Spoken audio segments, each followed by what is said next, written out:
Welcome to Rage Coogs, presented by the Lazarine Law Firm. I am KG Kris Gardner of the Houston Round Ball Review. Joining me shortly, momentarily, will be Da'Yon Dunlap. And then in a few minutes after that, after postgame, Andy Yanez will be joining me to discuss the Cougs' 38-7 win over Sam Houston.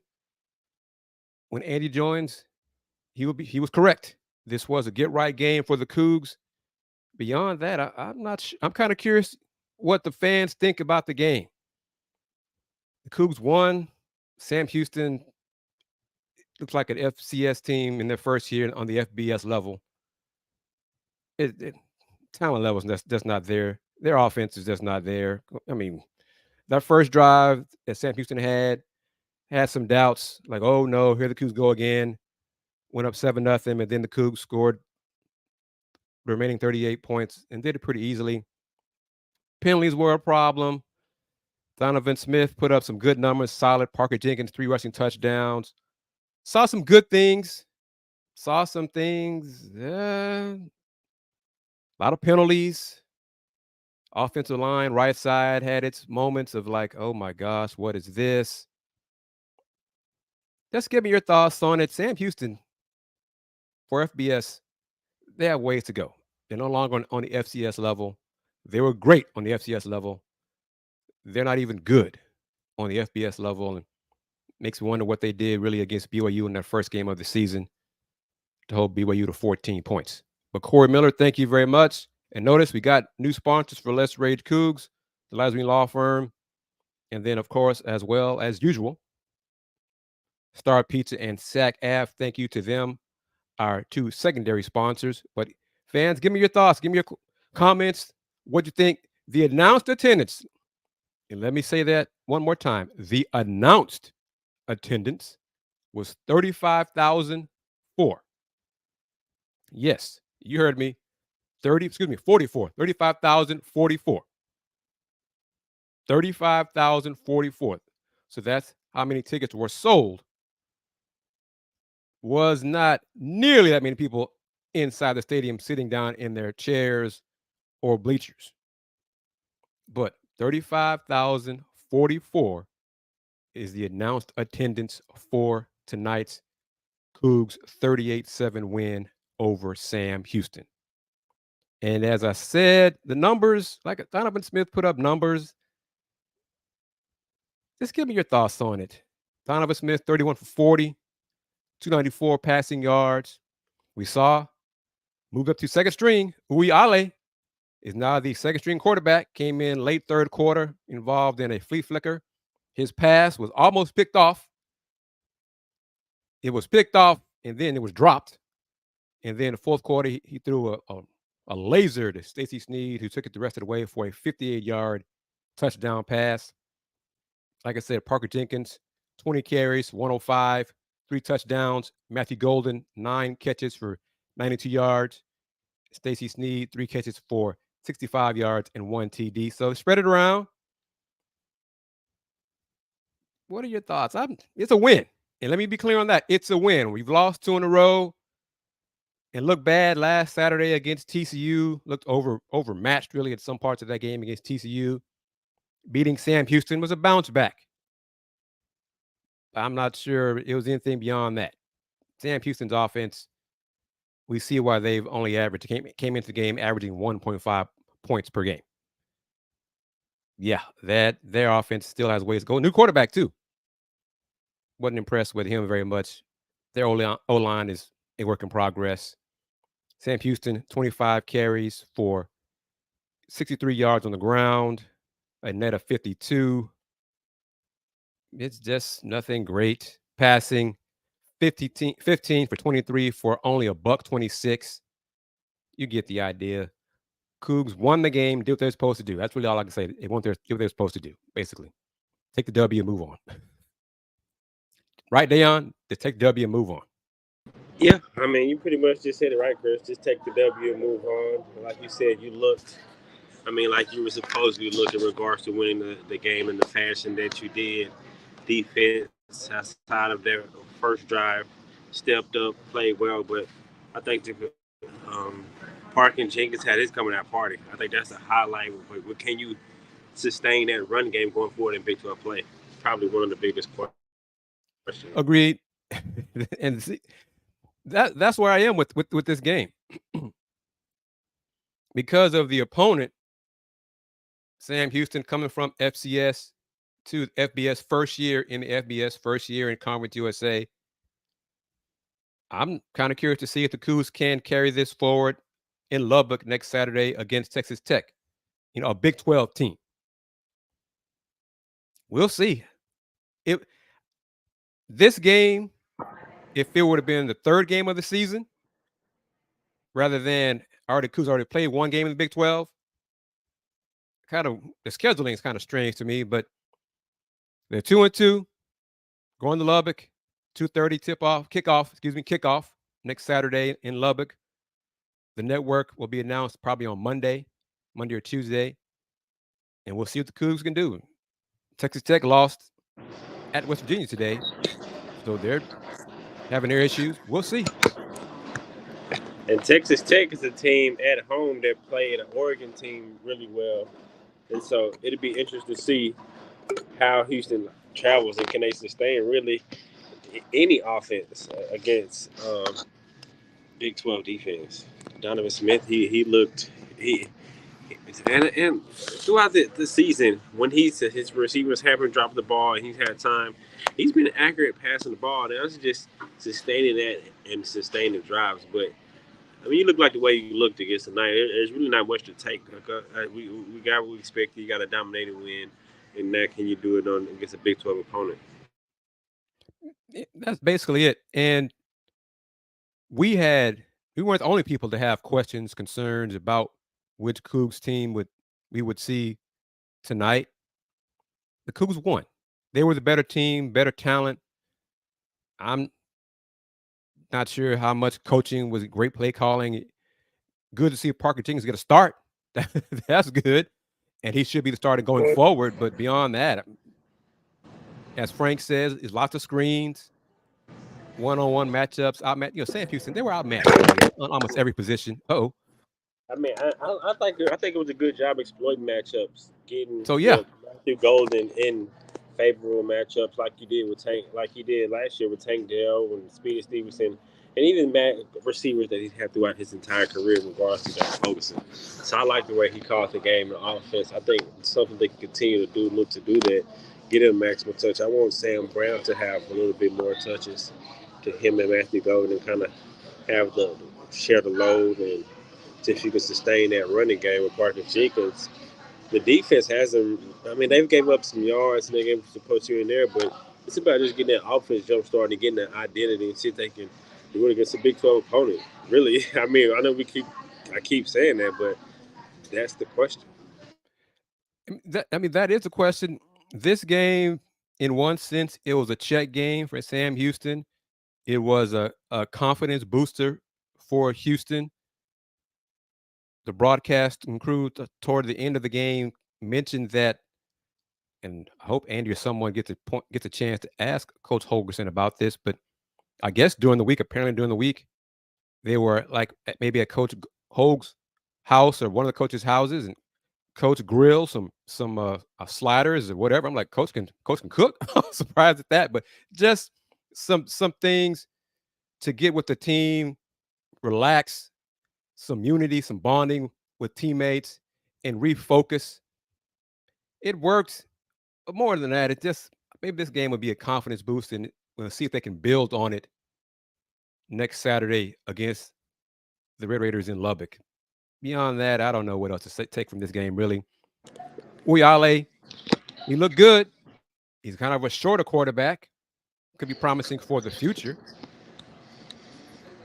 It's a good Sam Houston, man. That's really that's it. It's a good Sam Houston. Like we keep saying, there's really not much that we can take away from. I mean, you did what you're supposed to. Now it's about can you do it against a Big 12 opponent? And I think this could help confidence. Could help. I think it could, though. I think that is a good point. Let's hear from Coach Holgorsen post-game. And how he produced. Well, I was just listening to you. earlier in the week asking about changes, and I don't read the paper anymore, but so I just figured I'd do that for you, JD. Appreciate that. Yeah, changes. Yeah, I mean, he's a good player. He'd shown flashes of that, and then just through the natural progression of being a true freshman, you got to see how he does in games, right? A couple of times, and it took us a couple of games to figure out that he was ready, and yeah, looks pretty ready to me.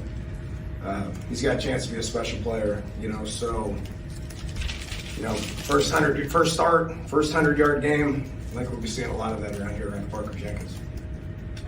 Dana, over starting last week and then this week, it seems like you guys are focusing more when it comes to like short passes. I don't know if they could necessarily be screens, but like Donovan will throw quick pass, and then you guys are blocking. Has that been a focal point since last week? Yeah, it's just part of our offense. It's we're not like 100% RPO driven like some teams are, where they run it, and then slants and screens and stuff like that. But we're getting creative with motions and creating leverages. This is Ivan Nagabi thing, that he has background and history on. Obviously, we've been motioning for years and stuff like that, but just being able to split the defense and stretch the field in the run game, and then be able to throw RPOs and stuff like that on the perimeter. I thought one of the keys of the game was perimeter blocking. Receiver perimeter blocking. Matt Golden, Sam Brown, Joseph Manjack, Josh Cobbs, the tight ends. I thought they did a phenomenal job of blocking on the perimeter. But that's not our only way of throwing the football. Okay, so it's a piece to it. Thought the run game looked better. You guys have been hearing me talk about it all week. We challenged those guys. I think those guys up front took a step in the right direction. And the 5 starters did good, but the backups got valuable experience. We evaluate it, so I kept running run plays at the end because I want to look and see what that looks like. Because those backups all need to continue to get better and help us down the road. Dana, Parker's ability to break tackles and carry guys along at times. I mean, how big is that? When did you first see that from him? Last week, in kickoff return, when Matt got that big one, obviously teams are going to kick it away from Matt, and so he had 2 opportunities to catch it, and you saw it then. Like after the contact, just keeping his feet going. He's a combination of strength, pad level, and speed. I mean, he ran a 10-3, 10-4, 100 when he was at Klein Forest. I mean, they had a state champion 4x1 team, and he was on it. But he can run, but he's powerful, and he plays low to the ground. So, I think we had 2 turnovers, and we didn't get points on either one of them. That's something that I've been focusing on. Scoring touchdowns in the red zone. Our first drive, we go down there and we couldn't punch it in. Playing complementary football when defense gets turnovers, offense needs to go out there and do something, and we're 0 for 2 tonight, so we will continue to work on that. Now, as far as the actual drive, I thought we managed it just fine, and everybody's going to be pissed because we didn't get points right there, including me. We work that all the time. Donovan's got to own that. We work that every Thursday. It's one shot. You got 7 seconds. We got no timeouts. You got one shot. One look, one shot. You either throw it at him or you throw it over his head, and then we kick the field goal. Okay, so he made a mistake, but that's something that we've practiced, and if we're ever in that situation, then we will hope. I'm glad this one didn't get us. We will learn from that and reemphasize that. Should have got 3 points right there. Mm-hmm. He didn't have his one shot. He should have threw it over his head and kicked the field goal and get 3 points, and that helps our team. Coach, on punt returns this season, not only game by game, but also in game, you've been using several different returners. Is that more experimentation? Those roughly 4 minutes, about 5 minutes from Coach Holgerson. What are your thoughts on what he said? We got comments here. Michael Jones, the reality, I think I agree with this. The reality is this was the first and probably only team we had a size advantage on the line. What do you say about that? I mean, that's true. And the offensive line and defensive line look how they should have looked against that type of opponent, just moving up to a bigger conference. And so, that's true. One thing I like, I don't want to say I liked, but what Hogerson talked about that stood out to me is playing complementary football. That's really what it's about. Defense stops them, you turn it into points. So they call the turnover, you turn it into points. It's just complementing each other. And regardless of the level, you don't reinvent the wheel. That's with it. And it's really been about the offense being more consistent. They was able to do that tonight, but just can they sustain that and do that against a higher level of football, better competition? I mean, you could say really what he should have said after this game. Yeah, the Cougs had 11 penalties for 95 yards. One of them erased a pick six from Isaiah Hamilton. So that was a problem. The penalties were a problem. The Cougs were the better team. They won. They have to get better. Coach Holgerson, I agree with what he said. That final play in the second quarter before halftime, 7 seconds left, Donovan Smith took too much time. He scrambled around, instead of just throwing the ball out of bounds, leaving some time left on the clock for the field goal. That's what he should have done. He didn't do that. And that, hopefully he learns from that. This game is just a game to win. Snap a losing streak, get the bad taste out of your mouth, get some confidence going forward. Texas Tech quarterback Tyler's apparently out for the season. Always carted off the field in the first quarter with an injury. Early reports mentioned it during the game as well. Cougs game that he's going to miss the rest of the season. Tough break for him.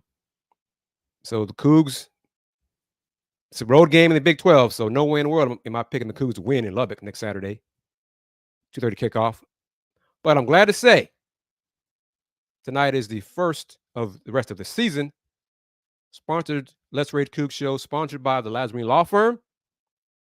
Dan Lazarine founded the Lazarine Law Firm to provide legal representation to individuals who have been injured or arrested in the greater Houston area.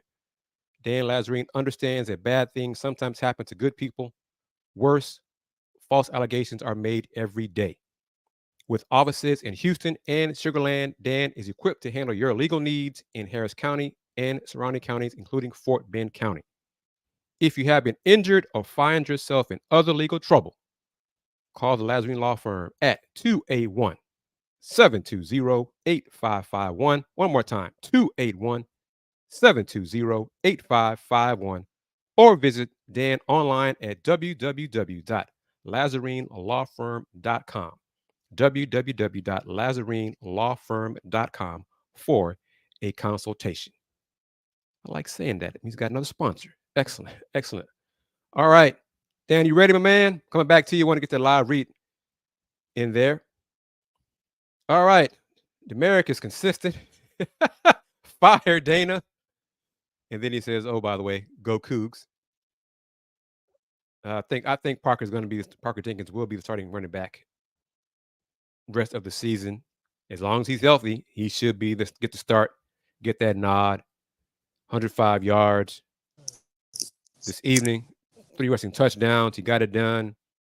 Most of his carries, he fell forward. He didn't have very many carries for negative yards. That's what you want from a running back. He's strong. He's fast. He's shifty. He's got a bright future.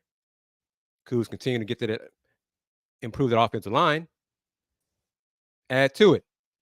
But it's tough, and most of the fans agree with it as well, that tonight was against Sam Houston. It's a win. That's really the takeaway from this game. Going to bring Da'Yon back in, see if he's ready to add his 2 cents. And Andy will probably have some more video from Postgame momentarily, and then join us from the field at TD-ECU Stadium. And we're going to continue talking with you guys, the Coug fans, after tonight's win, 38-7 over Sam Houston, in front of an announced crowd of 35,044. 35,044. That's what the announced crowd was. Didn't see that whatsoever. but 35,044 is Andy. He's walking to the field now, so he'll be joining us, and we'll have all three of us on the screen. Going to bring in Da'Yon again. What else to say, man? It was a win. Sam Houston was overmatched, but it was a win. Much better than a loss. Uh-oh. Dan, can you hear me? Just pass the spot. All right.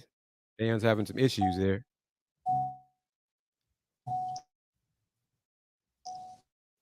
So we're having some technical difficulties right there with Da'Yon. So, all right. And let's see. Frank with a good comment here. Love the second effort by Parker Jenkins. Looked like he was down from the stands, but bounced outside. He seemed to have that knack. So that's a positive. Freshman running back, bright future. 4-star. So that's a positive. Yes, he has some family ties here in Houston. Hey, whatever it takes to get the Cougs talent level to increase and continue to get better, we're here. We're all for it. All right. We got speaking of Parker Jenkins, let's hear from the star freshman running back after his 105 yards, 3 TD performance. So I found out earlier this week with the reps. We found out about reps. If we get more reps than someone, then we typically know that we're starting a game. And going into the game is just got to have a calm mind and know that you have the ability to do what you got to do. When you see them wanting to, that's what Coach Jenks and Coach Holt and they've all said in the last few weeks, that they want to get you more involved with its own returns in the backfield. As a true freshman, what goes through your mind that, that suddenly, you're in a bigger role than, and we talked about it in the summer, but just sort of taking that and running with it. I think it's more of a mental thing. You have to get yourself mentally prepared, and I think I've done a good job with that, just getting myself mentally prepared for that. And when you get into those games, you just have to stay mentally locked in, and the physical will take care of itself. Parker, I'm going to get you just a touch closer to the mic as well. All set? Cool. Yep. Coach Holgerson said earlier in his press conference that he expects to see a lot more games like that from you. Have you felt that sort of confidence from him in you and your abilities? Yeah, I have. We've been talking a lot more recently, and he's just telling me to keep doing what I'm doing. And just like I said, on the mentality part, I have to just stay level-headed and just keep doing what I got to do. Parker, can you take me back to the first touchdown? You ended up scoring 3 in the first half. That first one specifically, first ever, the college level, what was it like? What was going through your mind? The crazy thing is the crowd took my mind, literally. I'm looking at the crowd, everybody's jumping up, screaming. It's a good feeling, whether you're winning or losing, just getting in the end zone is a plus for anybody. So especially for me, for it being my first win, hopefully first of many, is just a blessing. People knew about your speed coming in, but that ability to break tackles, drag guys along, where does that come from? How important is that as a back? I think it's really important because if you have the speed and you're not able to make those guys miss once you get close to them, or not be able to, like you said, bring them along with you, then I don't think there's really a plus to it, because you have to have other tools in your bag rather than just one thing. Is that toughness, or what does that come down to? I think it's toughness and determination. The determination, you're not going to get me down right here, and the toughness to say, and the toughness and the mentality to say, okay, it's me and you, I know I'm better, just go get it.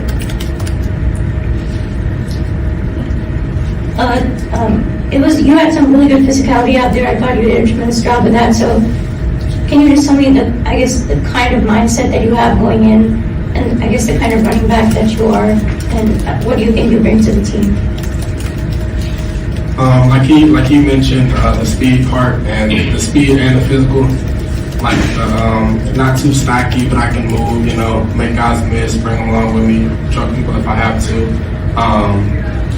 Can you repeat the first part of the question again?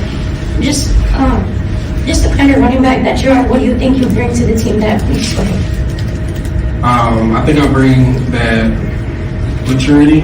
I'm not the guy to just go around. I stay in my own lane, do what I have to do for the team. I'm a big role guy. If these past weeks I've been sitting in the back, and I've been accepting that because I also know that I am a freshman. I have to develop into those roles, and you never know when your time is going to come. You just got to take it when you sit there. That's sort of leading to what I was about to ask you. Just going into camp as a freshman, did you sort of have to maybe stay in the corner a little bit and Right. let things happen instead of just coming in, just trying to be the guy immediately? Right, because they know what you can do or you wouldn't be here. But you have those others like Stacy, BC, and with Tony coming in, you have those guys who have experience, and they trust those guys because you have to learn how to handle that. You can't just get thrown in the fire and be expected to. Yes, you'll go back and look at the film, but did it feel like about 9 guys were trying to stop? There was one play where I think they had 9 defenders all on you. Yeah, I was in the middle and I was like, did he blow the whistle? But I felt everybody kept pushing. I was like, okay, I guess he didn't. So I just kept going, and it was crazy. When I finally went down, it was just a crazy feeling. Parker, just again, in terms of leading up to the week, like you said, once you guys started, when you personally started to see the reps that, yeah, I'm probably going to be the starter, what was the message from some of the other running backs in the group leading into the week? Tony was a big part of it. He was like, he told me that I was a starter, and he was like, and I took that personally. I knew I had to take a different role rather than just sitting in the back watching. I had to lead them because they're kind of down and somewhat injured. So I have to be a leader. Even though I'm a young guy and I'm expected to learn from those, I have to play and learn from them. So it was kind of a big deal for me. And me being able to go out and do what I did today, it feels good on my part. And there he is, and Yanez from the field. What are your thoughts on what you saw at the game, the crowd, post-game? You got it. Yes, sir. I heard you and Da'Yon discussing about it. I mean, it was exactly what we said it was supposed to be, or what I personally said it was supposed to be a week ago. It was a get-right game, and that's exactly what it was. Although, just because it's the University of Houston, they did have to have a little bit of a headache to begin the game when it came to Sam Houston and how they were able to drive down the field and score a touchdown. And that's something that head coach Dana Holgorsen touched on in his post-game press conference. Specifically, the headache on that drive, the first drive for Sam Houston offensively, was how Houston's defense aided them with penalties, and quite frankly, some dumb penalties, like David Ogwegbu's roughing the passer call that really aided Sam Houston's drive and being able to get a quick boost right off the gates. That was the first ever touchdown for Sam Houston at the FBS level, and they made it look relatively smooth on that first drive. So in the back of your mind, you have that, and it's supposed to be a get-right game, but to give credit to the defense, they were able to put that first drive in the rearview mirror, and quite frankly, they dominated for the overwhelming majority of the game. Quite frankly, for the remaining 57-ish minutes of that contest, the Sam Houston offense just could not go anywhere. And like you said, Kris, earlier in the show, or it might have been one of the comments, but this was, even just watching them warm up, you could tell Sam Houston's players look smaller than Houston's players, which is a great thing, because Houston is a Power 5 program now, but you haven't necessarily seen that. Certainly, that wasn't the case a week ago when Houston played GCU, so it's kind of good to be on the other end of your Houston. And just overall, when it comes to the offense, we just finished playing that clip from Parker Jenkins, which we've touched on it a week ago. We touched on it 2 weeks ago. We touched on it at UTSA. Every time Parker Jenkins was in the game, regardless of who the opponent was, it always seemed like good things happen. And I give kudos to the coaching staff, kudos to Jenkins for being prepared when, like you heard in the clip, that he kind of had an inkling that he was going to be the starter heading into the week just because of the amount of reps he was getting heading into this game against Sam Houston. And Tony Mathis was the one that officially told him that he was going to be the starter. And a great quote that Parker Jenkins had to kind of end his press conference on the way out. It was that when Tony Mathis told him he was going to be a starter, it just made him kind of focus more. It kind of put some pressure on himself that he needed to be a leader. He was the one that's going to be leading the running backs group because he was going to be counted on to be that starter, which, again, hearing him speak, you can hear the maturity in his voice. He has a strong mindset, considering that he's only a freshman. You wouldn't know he's a freshman just by hearing him talk in the press post-game conference. But can't say enough good things about Parker Jenkins. He looked like a Power 5 running back. He had rushed for over 100 yards, first time ever in his collegiate career. He scored his first rushing touchdown in his collegiate career, and then he scored 3 more before the half was over, with breaking tackles. Again, that was some of the bright spots, some of the good things that we had been seeing in the previous weeks before, and they just really grew, and you got to see it for an entire stretch of the game. Now, hopefully that's some momentum, specifically when it comes to the Houston running game that has just been really inconsistent over the past 3 weeks. Going back to last week, it was abysmal last week. To see that something good when it comes to the ground game, and hopefully it's something that they can build on next week in Lubbock. It's one of the familiar Big 12 opponents that Houston's seen for the past 2-3 years, past 5 years. They've seen relatively often. So I think there's going to be that one Big 12 game where there's really going to be some kind of closer to a rivalry feel when it comes to just how familiar the two programs are with each other. And now that, like you mentioned, Kris, that Tyler Shook is injured, and I believe there was a report that I saw before heading to Dana's press conference that he suffered a broken fibula. Long story short, he's all likelihood not going to be the quarterback come next week when Houston goes up to Lubbock and plays Texas Tech in their first true road game. So maybe that's something that they can start stacking up some positive momentum, and then they can finally dethrone Texas Tech. They've been on the verge, certainly last season, and they just haven't been able to get over the hump. Da'Yon is back with us, and I remember this while you're talking about Lubbock. Next Saturday's game is going to be emotional for Raider fans because I believe they're going to honor Coach Mike Leach and Dana Holgorsen being part of the staff, and Cliff Kingsbury, I think, will be there, put in the Ring of Honor as well.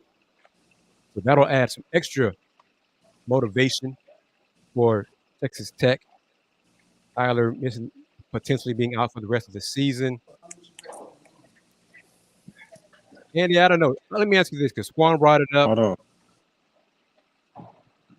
about the penalties. Was Coach Holgorsen asked about the penalties in tonight's game, the number of them? He mentioned them, and particularly when it came to that first drive. Again, he said when the defense went on their first drive and Sam Houston drove down the field and scored a touchdown, he wanted to vomit. He wanted to puke when he saw that performance. But specifically, he highlighted the 3 penalties that again, like really 20% aided Sam Houston. It really aided Sam Houston in that drive and allowed them to score touchdowns. And I think that's something, looking at it from a just unbiased lens, Houston did what they were supposed to. That's the bottom line. It was their get-right game. But there's still some issues that kind of give you pause for a reason for pause and for concern, specifically when it comes to those penalties. Some of them, a lot of them are just dumb penalties that just cannot happen. They're going to bite you in the butt when it comes to a Big 12 opponent. Not only the roughing a passer, but even the running into the kicker on 4th and 3 later in the game on Sam Brown, where that it's going to be a change in possession, and they gave Sam Houston an extra first down. Again, Sam Houston couldn't capitalize that and turn it into, anything that hurt Houston. But against a Big 12 opponent, they're going to march down the field and they're going to make you pay and make you capitalize. And I think the biggest one in this game, and it was in that clip from Dana Holgorsen, terrible execution to end the first half on the part of Donovan Smith when it came to that final play. There were 7 seconds left in the first half, and it looked like they were going to run one play. Hearing Dana Holgorsen speak on it post-game, he said that Donovan Smith had one look. He was either going to, if it's open, throw it. If it's not, chuck it out. And Donovan Smith didn't do that. He held on to the ball. Time expired, and they didn't even get a chance to get a field goal, which, again, little things that against bigger, better opponents is going to come back and bite them. A lot of this is still a good experience for Donovan Smith. I think 'cause he's still relatively young as a starter quarterback and even playing quarterback, because broadcast teams have mentioned how he hasn't been playing quarterback that long, let alone being a starter. And so he seems to be more comfortable, and he's accurate when you give it time. And his receiver did a good job of catching the football today. And so, I mean, it's going to be big for Donovan going back to Texas Tech and get a tough crowd who played Oregon really, really well at home. And we see what Oregon just did to Colorado. And so I think it's going to be a tough test, but it's really more about the run game. I think can the running back game be consistent? And although Parker Jenkins will be the starter, I think it'll still be a running back by committee some of those other guys will still get touches because I don't know if he'll be as successful as he was against Sam Houston. I think his explosiveness still sticks out, and he still would be good. But can they still be as successful as they was tonight? Is what we have to keep an eye on. Agreed, and most of the fans believe Parker should be getting a starting role soon, if not continue next Saturday against Texas Tech. Rex 32 brings up a good, as we know, asking us how do we think Donovan Smith is going to handle being on the other side against Texas Tech next Saturday. Mm-hmm. Well, hopefully, now that him being on the Houston sideline, it tends to bode well. The last time when the two programs were on the field in Lubbock, and Donovan Smith's team was on the successful side of things, and they were able to come away with a win because of Donovan Smith making the play. Although again, that 4th and 20 going back, I don't think I'm ever going to forget that 4th and 20 from that 2022 season. It very well could have changed the Houston season a season ago. But anyways, I digress. It very well could be emotional, but I think once he gets into the flow of the game, once you start playing, I don't think it'll be that much of a distraction, that much of a focal point once the game actually starts. Yeah. I'm sure Donovan Smith knows that those questions are going to be coming, especially on Tuesday if he's made available to the media. He'll be, what is it like going back to Lubbock? Is it going to be weird, this and that? And I'm sure pregame when he's warming up, it might be a little bit weird, but once the game gets going, gets his first throw in, I don't think it'd be that much of a big deal for him. Yeah, I agree with you 100%, Andy. I think it's part of the storyline going into the next game against Texas Tech.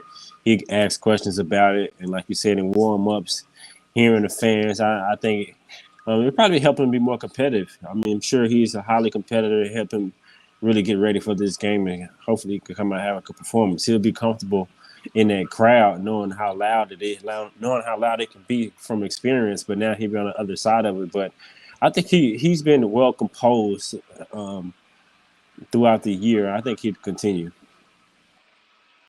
I think this is the obvious answer.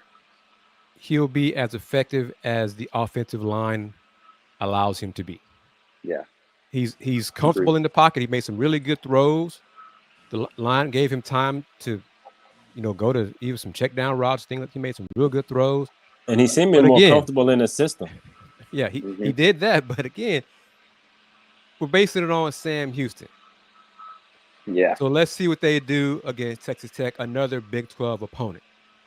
So we're giving compliments to him in the line and knocking down Sam Houston because it's Sam Houston. But we got to see what they do against Texas Tech next Saturday. I would just say, although to Sam Houston's credit, they really they gave BYU problems week 1, and BYU's been able to put up some points. You're correct, which is interesting. So yeah, matchups be the week 1 beat. Yeah, week by week, but also that was week 1, first game of the year. Some teams take a quarter or a half or two, a couple games to get your identity, your flow going, a rhythm. And Sam Houston, they might have been as healthier then than they are now, because as this game progressed, they were getting more and more banged up and guys dropping life flies, and they for sure don't have the depth of talent like Houston and bigger programs do. Definitely. Agreed. But even when it comes to Houston, that offensive line, Kris, just to add on to your point, that is most definitely a cause for concern, because even in this game, we saw a couple of different linemen go in and out, specifically when it comes to Ruben. Not necessarily sure whether it was an illness. I don't know if you guys have seen the video that circulated on social media when he was around 50-yard line and he just literally puked. He vomited all over the field, and then he did one. Still played his down, and then after that down is when he went on the floor and they had to take him out of the game. So I'm not sure if he was just dealing with an illness, anything more serious when it comes to injury or any other causes for that. But again, at a position in offensive line that has been at times inconsistent when it comes to different blocking, that's not something that is going to benefit the program, the offense, specifically in the long run, as they just shut down the lights here on the field. And I'll say this, it potentially does not bode well for Houston's offensive linemen to pick up holding penalties against Sam Houston defensive players. I Okay. mean, I get. You know what I'm going with it though. No. I get where you're going with it, but we still can't undermine the talent and some of the athletic ability of some of those players on Sam Houston. I get where you're going though. I get what you're saying. I understand it, but we still can't undermine some of those players and their athletic ability to be able to cause some of those in football, because they still on this level of talent and they can one-on-one matchup. You can cause a 100 penalty. That's just getting beat. You know what I'm saying? Certain advantage. I get what you're saying though. It's fair. We'll see next Saturday against Texas Tech. Yeah. This question here, I'm not sure about this. Y'all help me out. Has Dana Agreed. beaten a Big 12 team since he arrived at Houston? Has he? Not yet. I don't think so. I don't think so. Not Because yet. he's lost to Texas Tech twice. He lost to Kansas. He lost to TCU. He's lost to. Are those all the Big 12 programs that they played under? In 2019, he lost to Oklahoma. Lost to Oklahoma. He's lost to. I think that's all of them that he's been in Houston. And again, it's just Power 5 programs, period. He's really struggled. Yeah, he's 1-12 against the Power 5. So I don't believe he's got a win over a Big 12 team. Yeah. No, not with Houston. He has not. Our intelligent audience, he hasn't. And 0-11, Big 12, yeah. All right, I have not seen the line. Just gut. What do you think is going to happen next Saturday?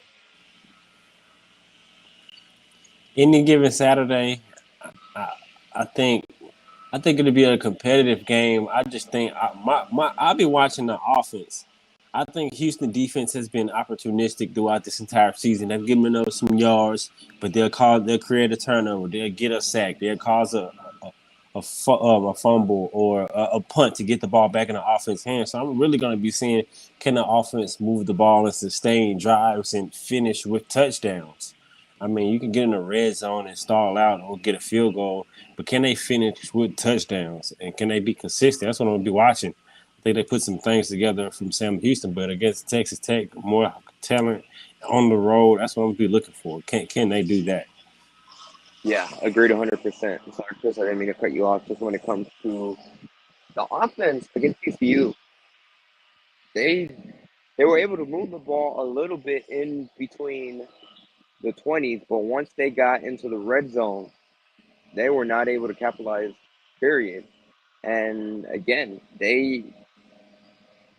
against TCU, they only managed to score 2 field goals. Right. That's all the offense they put up. And they were aided by turnovers that the defense had forced early on in the first half. The lone touchdown obviously came on the kickoff return by Golden. So the offense, it struggled against UTSA, was non-existent for the first half against Rice, and then they turned on the Jets in that second half against Rice, not enough to win. And then it was non-existent against TCU. Can they do it against a Power 5 program? That's the question. And then it starts with the offensive line, and it starts with the consistency from Donovan Smith, and specifically when it comes to the playmakers. Hopefully, when it comes to Matt Golden, who's one of those big playmakers that Houston is going to rely on. They were expected to rely on him heading into the season. With the strong performance he put against Sam Houston, 9 catches for 92 yards and the touchdown that he had, can build them, and they can have at least the 2-3-headed monster when it comes to Sam Brown, Matt Golden, Joseph Manjack, and now you do have weapons. Now they're starting to have some weapons when it comes to Parker Jenkins, and maybe Tony Mathis is healthy and ready to go for next week. Maybe Stacey Sneed makes a play here and there. Maybe Brandon Campbell makes a play here and there. They have weapons. It all comes down to execution, in my opinion. Yep. I just wanted to thank the secondary sponsors. Star Pizza, with multiple locations across the Houston area. Star Pizza is your go-to shop before or after the game. And of course, by SACAV.com, your one-stop shop for officially licensed SAC Ave merchandise. And that is an NIL. That is an NIL sanctioned, so officially licensed merchandise. That's why it's officially licensed merchandise, because it is an NIL deal with the defensive lineman on SAC Ave. And Juan Trejo says Dana's lone P5 win was in the Birmingham Bowl against Auburn. Auburn was 6-6 in that one. Boy, that says a lot right there about Dana. Anyway, he really celebrated that one. Yeah, I'll leave that alone because I'm not gonna. Not to take Kris. Yeah, not to take Kris. Ti says UH will still find a way to lose against Tech. Yeah, I gotta believe it. I gotta believe it to see it. As I'm going for Houston, but optimistically, I gotta see them be able to execute a full quarter game, coaching wise, player wise, as an entire program against a Power 5 team to be able to say that they're gonna do it. I think they have the talent and all of that. You know, that's where the program is right now. Fans are in a wait and see mode, waiting to see Houston prove it against a Big 12 team, win a game on the road in a hostile environment in the Big 12. Because it hasn't been done yet. The questions are still there. All of us have doubts. Fans giving the comments has doubts. We have doubts. You know, we're media credentialed to cover the team. We have doubts. But Matt Golden had a good night. 11 different Cougs caught passes tonight, so they spread it around. And Orbiter says we always be losing Tech backup QBs. That is true. That's true. Yeah. T.I. says, I'm sorry. Well, don't be sorry. But Houston still plagued with the same issues that got, hey. And he said, T.I. said, I've been in wait and see mode since Hogo's year one. He's not alone in that. I think Donovan Mitchell, I think he really looked more comfortable. Just the decisions that he was making, how quickly. Donovan Smith. Donovan Smith, I'm sorry. With how quick and decisive he was making his decision with his check downs and just his accuracy. I think if he can take what he did today and probably what he's been building on throughout the entire practice, offseason, and all that, this could be the coming out game for him. I mean, because he hasn't really put the ball in harm's way and just turn it over. It's just about sustaining drives, getting those first downs, making the throws, receivers catching the ball. And so, I mean, like I said, I want to see can they do it for a full 4 quarters. Not just him, but the entire offense, all line, D-line, coaching staff, everybody. And that's the key. That is still the uncertainty with this team. They're 2-2. Game 5 next Saturday on the road against Texas Tech. All right. Raiders are going to have a backup quarterback against the Cougs next Saturday. If the Cougs, just put it like that, I put it out there for everybody, Andy Da'Yon as well. If the Cougs play their A game, if the Raiders play their A game, who wins? If both teams play their A game? Yes, if both teams play their A game, who wins? Have to go Texas Tech. And why is that? Both teams. Because Texas Tech, top to bottom, even if you want to, going back to what you said last week, Kris, you feel that if it's any coach against Dana Holmgren, you're going to take any coach. Anybody, yep. But I just feel like Texas Tech, top to bottom, they're more of a complete roster. Their ceiling is higher when it comes to depth, when it comes to across the board. If they both play their A game now, with them being having a backup quarterback, I'm not sure how they'll be able to hit that ceiling against Houston. He's played before, so it's not like he hasn't played. Sophomore quarterback. He went 13-37 today with a touchdown, no interception. They both teams play their best with this quarterback. I'm going to go with Houston, honestly. I can't definitively say that they're a better team top to bottom. I think they did have a good recruiting class, but Houston did as well. And Houston has talent. I don't look at Houston and be like, oh, they don't have the talent, because they could have beat TCU. They could. It's not when I watch them. So I can't, in my opinion, from what I've observed, that I don't know if Texas Tech has a better one. But I will say at home, they played Oregon really, really, really tough. And so if they can play that type of game like they did against Houston, then I can see them winning Houston. But I think if Houston plays its best game and they execute and defense comes out and they're able to get pressure on that quarterback with their front four without having to blitz, and their offense can get some touchdowns and not fall behind and be balanced with the running and the passing, then I think that Houston really has a shot because they have talent on the outside, in the backfield, on all levels. Yeah. Well, I'm picking Texas Tech in a case of if both teams play their A game, and really two reasons. One, it's in Lubbock. Usually go with the home team, and I got to be consistent. I'm picking the better coach, so that's what I'm going to do with that. But mainly because it's a home game for Texas Tech, I'm going to pick them. It's going to be interesting to see a lot of storylines in it. Dana coming home, Donovan Smith coming home, the coach Leach honoring him, and Cliff, I think, as well. Fans are going to be excited, hyped up, back at quarterback, all these different factors lean one way or the other. We'll see. But because it's in Lubbock, that's going to be my deciding factor to pick Texas Tech. I think the game will be close. Agreed. And if I pick a score, maybe Tech wins by 6 or 7. I think if Houston can win the turnover battle, cause some turnovers with that young quarterback, maybe get a pick, strip sack, fumble, or something, I can see them. I think it should be a close, especially. I think it's gonna be a close game. I agree with both of you guys. It'll be a close one. I think it's going to come down to the offense. Can the offense move the ball? Can the offense can they score touchdowns on the scoreboard? Yeah. Absolutely. Because for the most part, what we've seen in all 4 games from the defense can give you at minimum 2 strong quarters.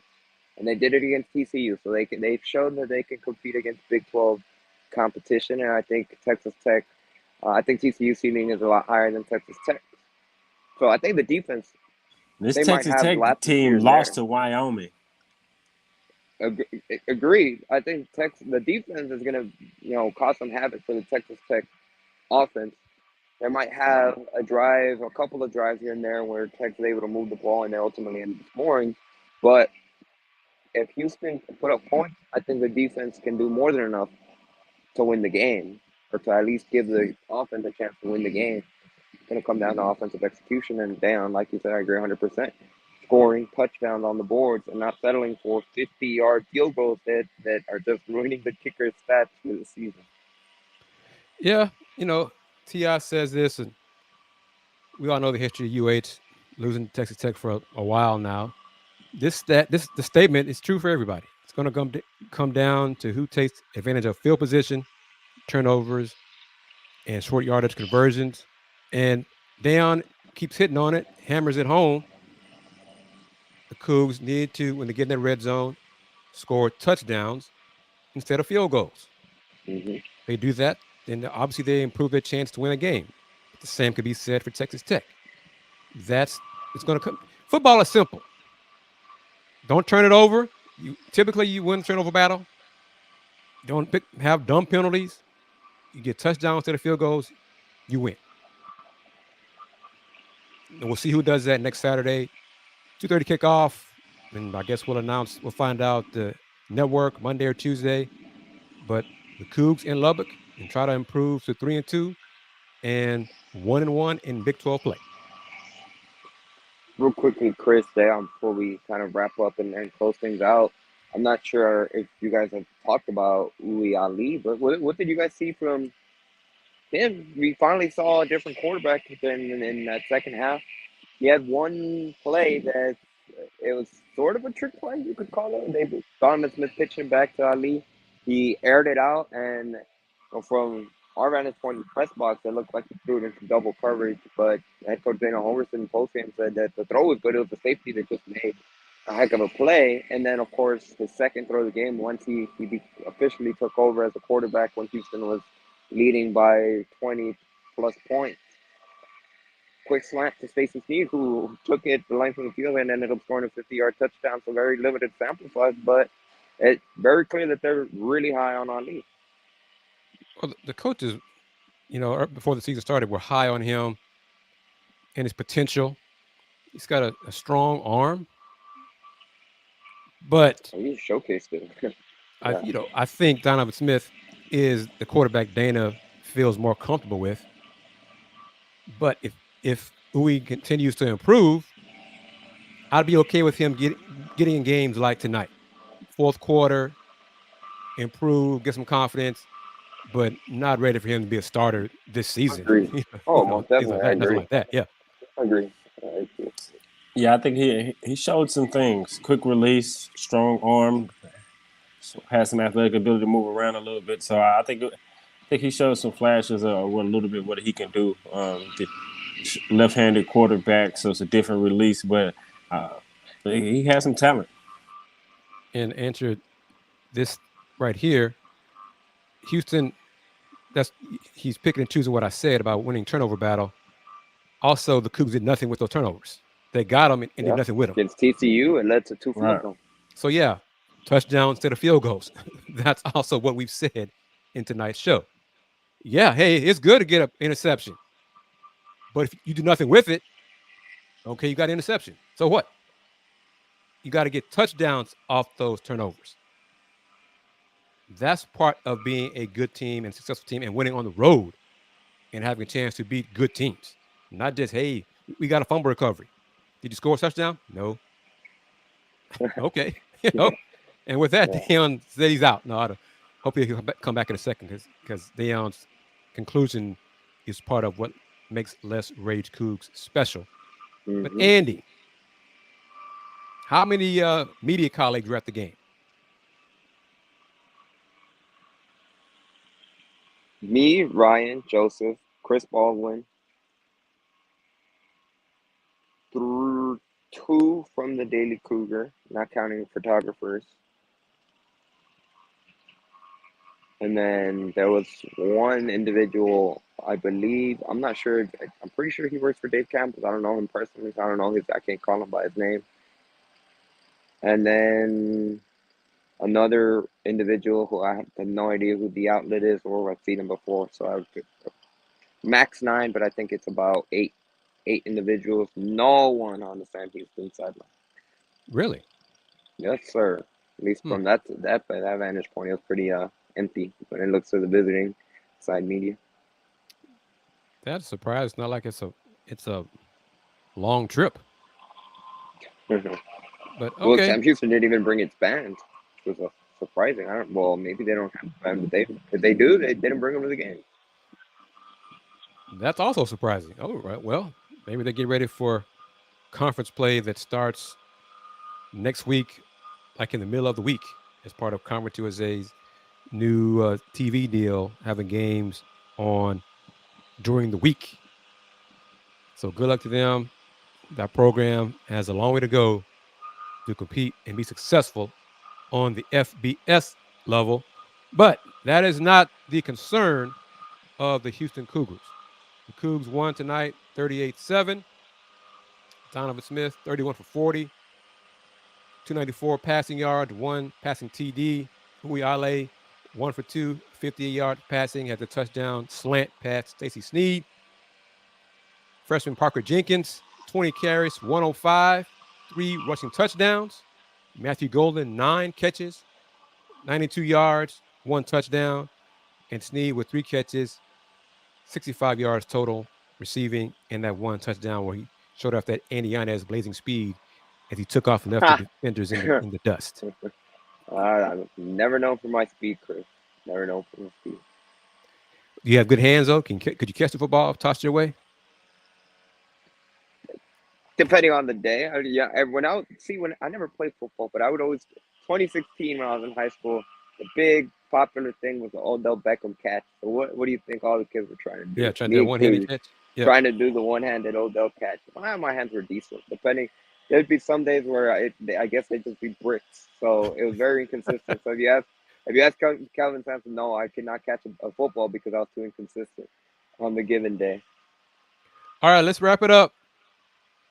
I'll go first, then Andy, and then Da'Yon will close us out as is customary. I'm Kris Gardner of the Houston Round Ball Review. Visit the website, HoustonRoundBallReview.com. Follow me on social media IG threads and TikTok at Houston Roundbar Review. Been doing it since 1994. Houston Roundbar Review, local name, global perspective. Andy? First, I'd like to thank everybody that took the time to watch our show today. Of course, we can never say thank you enough to all of you guys that make Let's Rage Coogs the original Houston men's basketball and football post-game show. I like that new tagline, the original Houston post-game for football, Houston football and men's basketball post-game show. And of course, we'd like to say thank you to our sponsors, beginning with today's primary sponsor, and they're going to be the primary sponsor for the remainder of the football regular season. So this has been Let's Rage Coogs presented by Lazarine Law Firm. Dan Lazarine founded the Lazarine Law Firm to provide legal representation to individuals who have been injured in or arrested in the greater Houston area. Dan Lazarine understands that sometimes bad things happen to good people. Worse, a lot of times false allegations are made every day. With offices in Houston and Sugar Land, Dan is equipped to handle your legal needs in Harris County and surrounding counties as well, including Fort Bend County, here in the greater Houston area. If you have been injured or find yourself in other legal trouble, call the Lazarine Law Firm at 281-720-8551 or visit Dan online at www.lazarinelawfirm.com for a consultation. Of course, we always want to say thank you to our secondary sponsors for today's episode of Let's Rage Coogs, beginning with Star Pizza. It's been our rock since we launched Let's Rage Coogs going back to last season. So in multiple locations across the Houston area, Star Pizza is your go-to spot for pizza before or after the game. Make sure you stop at any of the locations across the Houston area. Star Pizza, once again, your go-to pizza spot before and after the game. And we also like to say thank you to SACApp.com, the NIL partnership with the defensive linemen on the Houston Cougars football team. For officially licensed SACApp merch, go to SACApp.com. And my name is Andy Yanez. You guys can find me on Twitter, formerly known as Twitter, now known as X, at Ayanez_5. And we'll toss it over to Da'Yon for the last word. Shout out to all of our sponsors. Thank you guys for believing in us. All our supporters, appreciate you guys. And follow me on all social media at Da'Yon Dunlap. Of course, baby, go Cougs.